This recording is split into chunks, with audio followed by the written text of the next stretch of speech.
जय हिंद दोस्तों, स्वागत करते हैं आप सभी का आपके अपने YouTube चैनल जैकपुर पे। तो आज के इस वीडियो में हम लोग क्लास 12 का हिस्ट्री का जो वीकली टेस्ट आप लोगों का 6 तारीख को होने वाला है, उसका हम लोग मोस्ट इंपॉर्टेंट सवाल ऑब्जेक्टिव एंड सब्जेक्टिव दोनों लेकर आए हैं। तो वीडियो काफ़ी इंपॉर्टेंट होगा, शुरू से लेकर अंत तक बने रहिएगा। यदि आप हमारे चैनल पर पहली बार आए हैं तो प्लीज़ चैनल को सब्सक्राइब करके घंटी वाले आइकन को जरूर प्रेस कीजिए, ताकि आने वाली हर एक वीडियो का नोटिफिकेशन आपके मोबाइल पर जाए। और इसी वीडियो में हम आप सब्जेक्टिव भी डिस्कस करेंगे, तो वीडियो को लाइक कर दें एंड सभी दोस्तों को शेयर कर दें। तो चलिए सबसे पहले ऑब्जेक्टिव देखेंगे। सबसे पहला ऑब्जेक्टिव सवाल आपके स्क्रीन पर आ चुका है कि भारत पुरातत्व का पिता किसे कहा जाता है। ठीक है, किसे कहा जाता है। तो ऑप्शंस आपके सामने हैं। तो ये जो भारतीय पुरातत्व का जो पिता कहा जाता है वो अलेक्जेंडर कनिंघम को कहा जाता है। ऑप्शन नंबर ए हमारा यहाँ पे राइट आंसर हो जाएगा। ठीक है, क्वेश्चन नंबर 2 पे आते हैं। क्वेश्चन नंबर 2 में आपसे कहा जा रहा है कि हड़प्पा सभ्यता में सर्वप्रथम किस स्थल को खोज की गया था। तो हड़प्पा सभ्यता था, उसमें सर्वप्रथम कौन सी जगह को खोजा गया था ये आपको बताना है। तो हड़प्पा को ही खोजा गया था। हड़प्पा सभ्यता में हड़प्पा एक जगह है जहाँ पे सबसे पहले उसी को खोजा गया था। ठीक है, क्वेश्चन नंबर 3 पे आते हैं। क्वेश्चन नंबर 3 में कह रहा है कि हड़प्पा सभ्यता किस नगर में दुर्ग दीवार से घिरा हुआ नहीं मिला है। हड़प्पा सभ्यता के किस नगर में दुर्ग जो है वो दीवार से घिरा हुआ नहीं मिला है। तो कौन सा जगह नहीं मिला है? तो लोथल में नहीं मिला है। याद रखिएगा, कहाँ नहीं मिला है? लोथल में नहीं मिला है। ठीक है, क्वेश्चन नंबर आते हैं 4 पे। क्वेश्चन नंबर 4 में कहा जा रहा है कि सिंधु घाटी सभ्यता में विशाल स्नानागार के अवशेष कहाँ प्राप्त हुए हैं। तो विशाल स्नानागार के जो स्रोत है वो मोहनजोदड़ो से प्राप्त हुआ है, याद रखना है आप सभी को। अगला सवाल है हमारा, सिंधु घाटी सभ्यता में शिल्प, याद रखिएगा, शिल्प के उत्पादन का एक प्रमुख केंद्र था। कौन था वहाँ पे शिल्प उत्पादन का? तो चनहुदड़ो। याद रखिएगा, कौन था? चनहुदड़ो था राइट आंसर। क्वेश्चन नंबर आते हैं 6 पे। क्वेश्चन नंबर 6 में कह रहा है मेसोपोटामिया के प्रलेखों में मेलुहा शब्द का प्रयोग किस सभ्यता के लिए किया जाता था। तो मेलुहा शब्द का जो प्रयोग किया जाता था वो हड़प्पा सभ्यता के लिए किया जाता था। क्वेश्चन नंबर 7 पे ये कहा जा रहा है कि लोथल कहाँ स्थित है। लोथल जो है वो कहाँ स्थित है आपको बताना है। तो ये गुजरात में है। लोथल कहाँ है? गुजरात में है। अगला सवाल है क्वेश्चन नंबर 8 में कह रहा है हड़प्पा किस नदी के किनारे स्थित है। ये जो हड़प्पा है वो किस नदी के किनारे है? तो रावी नदी के किनारे स्थित है। नेक्स्ट सवाल है हमारा, सिंधु घाटी के निवासियों को सोना कहाँ से प्राप्त होता था। तो सिंधु घाटी के जो निवासी थे उनको जो सोना प्राप्त होता था वो कर्नाटक से प्राप्त होता था। ठीक है, क्वेश्चन नंबर 10 पे आइए। कहा जा रहा है हड़प्पा सभ्यता में बंदरगाह का प्रमाण कहाँ से मिला है। हड़प्पा सभ्यता में जो बंदरगाह के प्रमाण मिले हैं वो लोथल से मिला है। कहाँ से मिला है? लोथल से मिला है।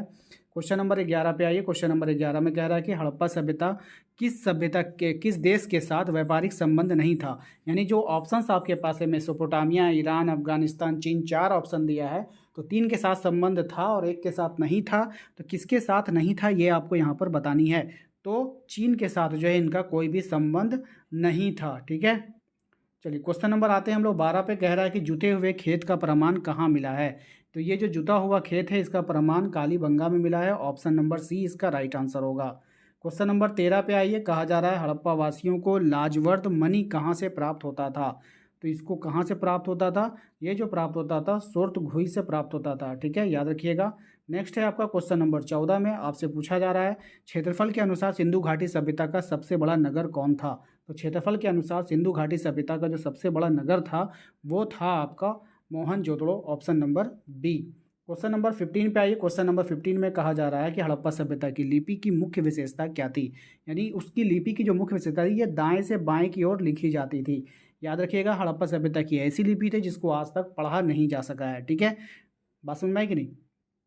चलिए अब सब्जेक्टिव की तरफ चलते हैं। अब इसमें जो जो मुख्य है इंपॉर्टेंट है उसको हम लोग देखेंगे।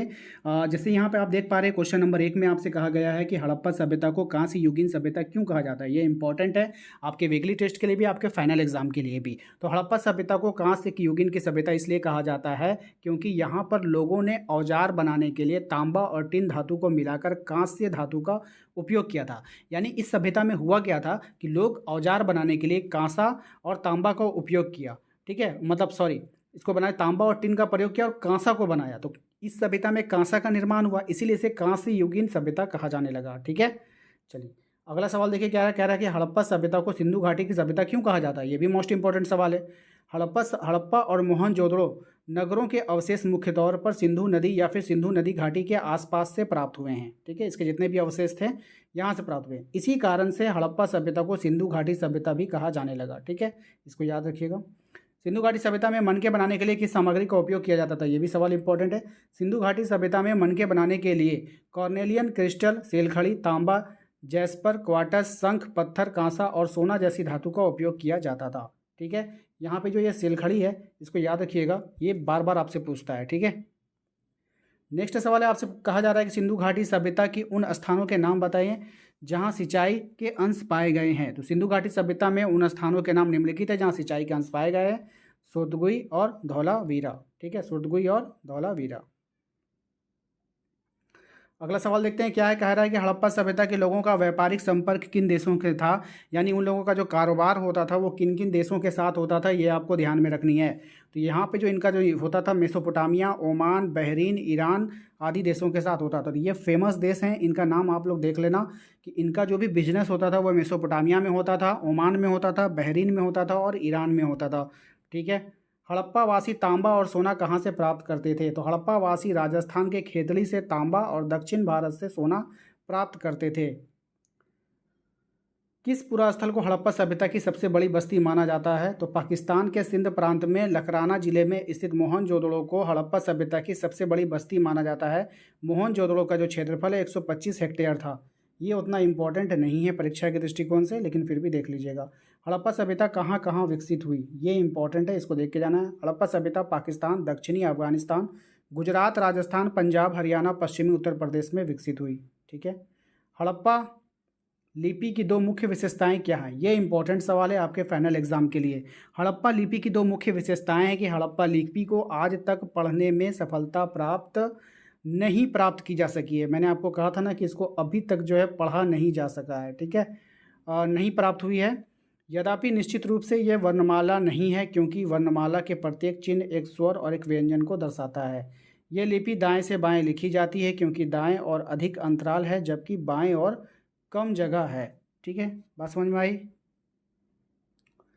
नेक्स्ट है आपका चनहुदड़ों के लोगों के शिल्प कार्यों के नाम लिखे। ये भी उतना इंपॉर्टेंट नहीं है, आप इसका स्क्रीनशॉट ले लो अगर आपको करना है तो। हड़प्पा सभ्यता के धार्मिक जीवन का वर्णन करें। ठीक है, ये सवाल जो है रेयर है, आपके एग्जाम में पूछा जा सकता है, तो आप इसका स्क्रीनशॉट यहाँ से ले लीजिए। हम 2 पार्ट में इसका कर देते हैं, बाद में आपको अगर मन करेगा फाइनल एग्जाम के लिए तो आप इसका नोट्स बना के रख सकते हैं। ठीक है, क्योंकि बाद में आप लोगों को दिक्कत होती है कि 12 का नोट्स नहीं मिलता है, तो आप इसका स्क्रीनशॉट ले लो। आप इसको फाइनल एग्जाम के लिए आप इसको रिजर्व रख सकते हो। ये सब क्वेश्चन को मैं आपको दिखा देना चाहता हूँ। ठीक है, हड़प्पा वासियों के पश्चिमी एशिया के साथ व्यापारिक संबंध का वर्णन करें। आप चाहो तो फाइनल एग्जाम के लिए इसका स्क्रीनशॉट ले लो, हम इसका स्क्रीनशॉट आपको दिलवा दे रहे हैं। ठीक है, ये सब फाइनल एग्जाम में आपका काम आएगा। यहाँ से भी स्क्रीनशॉट लीजिए और फिर यहाँ से भी ले लीजिए। ठीक है, और जब भी आएगा तो 5 नंबर के लिए आएगा, ये उतना इम्पोर्टेंट नहीं है। ये है सिंधु घाटी सभ्यता के मोहनजोदड़ो से प्राप्त विशाल स्नानघर पर एक संक्षिप्त टिप्पणी लिखिए। ये टिप्पणी आ सकता है आपके फाइनल एग्जाम के लिए, तो आप इसका भी स्क्रीनशॉट ले लो। देखिए, फाइनल एग्जाम की तैयारी के लिए बाद में आपको अलग से कोई समय नहीं देगा ये लोग। ठीक है, इसी में आपको तैयारी करना है। जो आपको वीकली टेस्ट का तैयारी का समय मिला यही आपको मिलेगा। ठीक है, फाइनल एग्जाम के लिए सोचोगे 2 महीना अलग से देगा, ऐसा कुछ भी नहीं है। ठीक है, सबसे इम्पॉर्टेंट है हड़प्पा सभ्यता के पतन के कारणों को लिखें, यानी कि किसके कारण उसका विनाश हुआ, किस कारण उसका पतन हुआ, ये आपसे पूछा जा सकता है। ठीक है ना, तो इसका भी आप स्क्रीनशॉट ले लो, बाद में इसका आप नोट्स बना लेना। यहाँ से पहला स्क्रीनशॉट, यहाँ से आप दूसरा स्क्रीनशॉट जिसमें ए और बी, उसके बाद यहाँ से स्क्रीनशॉट लीजिए जिसमें सी और डी आपको मिल जाएगा। ठीक है, बात समझ में आई। और मुझे नहीं लगता कि और भी कोई सवाल यहाँ पे इंपॉर्टेंट है। तो चलिए, आशा करते हैं आप लोगों को वीडियो अच्छा लगा होगा। वीडियो अच्छा लगा तो प्लीज़ वीडियो को लाइक करके चैनल को सब्सक्राइब जरूर कर लीजिएगा, बेल आइकन को दबा लीजिएगा ताकि आने वाली हर एक वीडियो का नोटिफिकेशन आपके मोबाइल पे जाए। और ग्रुप ज्वाइन करने के लिए लिंक हमने डिस्क्रिप्शन में डाल दिया है, या फिर दिए गए नंबर पर भी संपर्क कर सकते हैं। मिलते हैं अगले वीडियो में। Thank you.